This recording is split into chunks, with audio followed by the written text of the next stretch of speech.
കേരളത്തിൽ ആദ്യമായിട്ട് സ്ഥാപിതമായിട്ടുള്ള യൂണിവേഴ്സിറ്റി എന്ന് പറയുന്നത് 1937 സ്ഥാപിക്കപ്പെട്ട ട്രാവൻകൂർ യൂണിവേഴ്സിറ്റി അഥവാ തിരുവിതാംകൂർ സർവകലാശാല ആയിരുന്നു.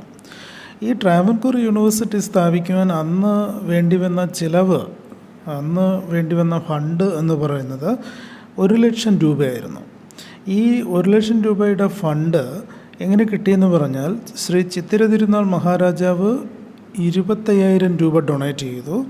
അന്നത്തെ ദിവാനായിരുന്ന സർ CP രാമസ്വാമി അയ്യർ 25,000 രൂപ ഡൊണേറ്റ് ചെയ്തു. അങ്ങനെ 50,000 രൂപയായി. ബാക്കി 50,000 രൂപ ഡൊണേറ്റ് ചെയ്തത് നായർ സർവീസ് സൊസൈറ്റിയുടെ നേതൃത്വത്തിൽ ഉണ്ടായിരുന്ന ശ്രീ മന്നത്ത് പത്മനാഭൻ അദ്ദേഹം നായർ സർവീസ് സൊസൈറ്റിയുടെ പേരിൽ ഡൊണേറ്റ് ചെയ്തതാണ് ബാക്കി 50,000 രൂപ. അതായത് ട്രാവൻകൂർ യൂണിവേഴ്സിറ്റി സ്ഥാപിക്കുന്നതിന് ആവശ്യമായിട്ട് വന്ന ചെലവിൻ്റെ 50% തുക വഹിച്ചത് നായർ സർവീസ് സൊസൈറ്റി ആയിരുന്നു.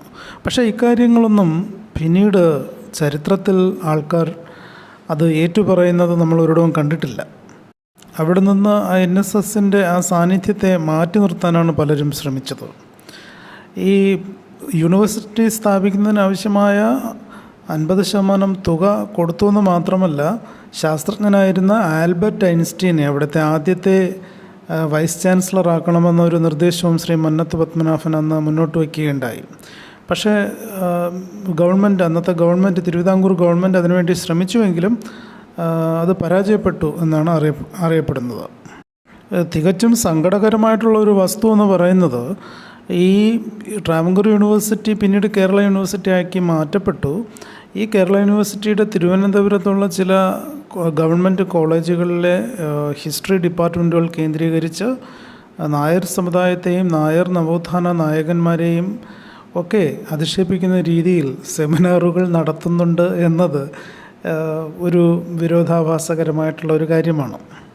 ഇവിടെ നമ്മൾ ആവശ്യപ്പെടുന്നത് കേരള യൂണിവേഴ്സിറ്റിയുടെ മാതൃസ്ഥാപനമായിരുന്ന ട്രാവൻകൂർ യൂണിവേഴ്സിറ്റി സ്ഥാപിക്കുവാൻ ചിലവായ 1,00,000 രൂപയിൽ 50,000 രൂപ, അതായത് 1,50,000 രൂപ ഡൊണേറ്റ് ചെയ്തത് നായർ സർവീസ് സൊസൈറ്റിയാണ്.